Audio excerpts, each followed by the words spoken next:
রমাদান মাসে যদি কোনো মেয়ের পিরিয়ড হয়ে যায়, কোনো মেয়ের মাসিক হয়ে যায়, সেই ক্ষেত্রে সে কি ইবাদত করতে পারে বা সে তার সময়টা কেমনে কাজে লাগাতে পারে, এটা মেয়েদের জন্য দামি একটা বিষয়। বিকজ অনেক মেয়ে অনেক প্ল্যান করে যে আমি রমজান মাস আসলে নামাজ পড়বো, রোজা রাখবো, বেশি বেশি কোরআন তেলাওয়াত করবো। হঠাৎ করে কি হয়, পিরিয়ড হয়ে যায় এবং এই জন্য তারা ইবাদত থেকে অনেকটা বঞ্চিত হয়ে যায়।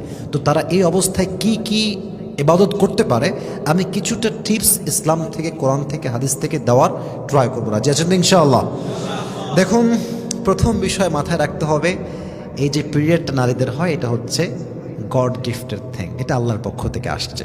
So first you have to accept the decision of your god, decision of আল্লাহ সুবহানাহু ওয়া তাআলা।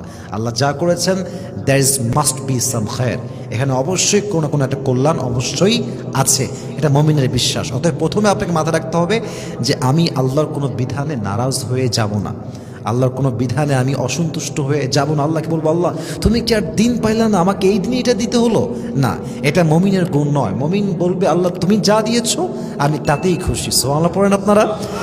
So first you have to accept the decision of your God, আল্লাহর সিদ্ধান্ত মেনে নেওয়া, এটাও কিন্তু বড় একটা সওয়াবের কাজ, যে আল্লাহ আমার সঙ্গে যা করেছেন তাতেই আমি খুশি আছি। আচ্ছা, এখন ইবাদত কি করতে পারেন, সেক্ষেত্রে কিছুটা গভীর কথা আপনাকে বুঝতে হবে। সেটা হচ্ছে, দেখেন আপনি এখন একটি মাজুর হালাতে আছেন, আপনি অপারগ, আপনি চাইলেও নামাজ পড়তে পারবেন না, আপনি চাইলেও কোরআন তেলাওয়াত প্রপারলি করতে পারবেন না। এখন আপনি কি করতে পারেন, আপনি মানুষকে ভালো কাজে মোটিভেট করতে পারেন। এটা অনেক দিক থেকে হতে পারে। যেমন একজন মেয়ে, তার কাজিন আছে, তার চাচাতো বোন আছে, মামাতো বোন আছে, সে যদি তাকে নিয়ে বসে কিছু হাদিস শিক্ষা দেয়, কিছু ইসলামের শিক্ষা দেয়, ভালো কাজে তাকে লিড করে, গাইড করে, আর সে যদি ভালো কাজটা তার কথা অনুযায়ী করতে পারে, আল্লাহর হাবিব বলেছেন যে ভালো কাজের আদেশ দেয় আর যে ভালো কাজ করে, তার আদেশ শুনে যে এই ভালো কাজটা করলো, সে যে সওয়াবটা পাবে, যে তাকে আদেশ দিয়েছিল এই কাজটা করার জন্য, ওই বান্দাও সেই সেম সওয়াবটাই পাবে। সুবহানাল্লাহ পড়েন।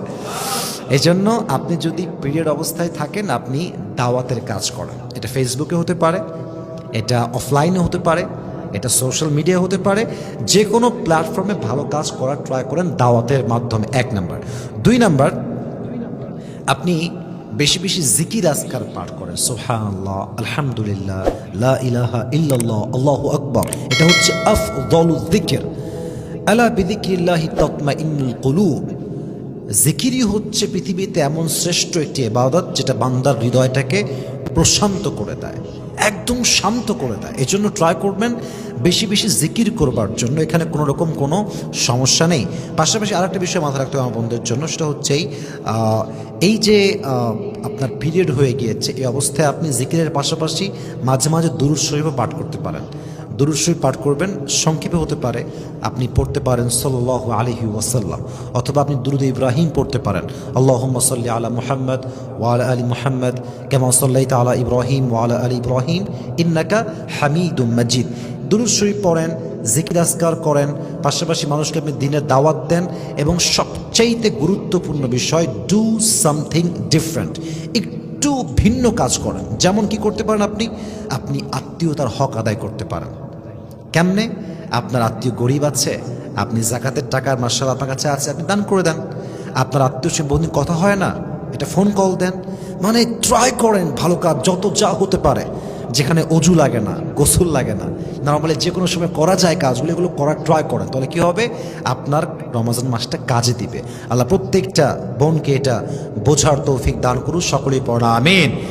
অ্যান্ড মোস্ট অফ অল সবচেয়ে গুরুত্বপূর্ণ বিষয়টা হচ্ছেই, যখন কোনো মেয়ের মন খারাপ হয় যে কেন এটা হয়ে গেল, কেন আমার পিরিয়ডটা এখন আসলো, এই যে মনের একটা কষ্ট, ফিলিংস, এটাও তার জন্য সওয়াবের কারণ। কারণ হচ্ছে কি, বান্দা যখন কোনো ইবাদত করতে না পেরে কষ্ট পায় যে কেন করতে পারলাম না, কেন জিকিরটা করতে পারলাম না, কেন আমি নামাজটা পড়তে পারলাম না, কেন তাহাজ্জুদ পড়তে পারলাম না, এই আফসোসটা, তার যে এই যে রিগ্রেটটা, তার যে কষ্ট ভেতরে, এই কষ্টের দ্বারা সে ইবাদত করলে যে সওয়াব পেত আগে, আল্লাহ সেই সেম সওয়াবটা তার কষ্টের জন্য, তার ফিলিংসের জন্য তার আমলনামায় লিখে দিবে। সুবহানাল্লাহ পড়ে।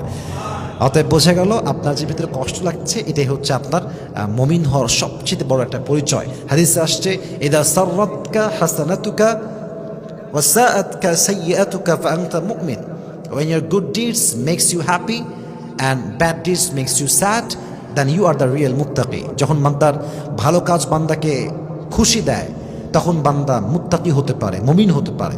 আর যখন বান্দার খারাপ কাজ বান্দাকে কষ্ট দেয়, ভেতরে একটা কষ্ট ফিল করায়, তখন তার বোঝা উচিত সে একজন প্রকৃতপক্ষের মুমিন হতে পেরেছে। আল্লাহ আমাদের সবাইকে রমজান মাসে ভালো ভালো আমল করার তৌফিক দান করুন, সকলেই পড়না আমিন।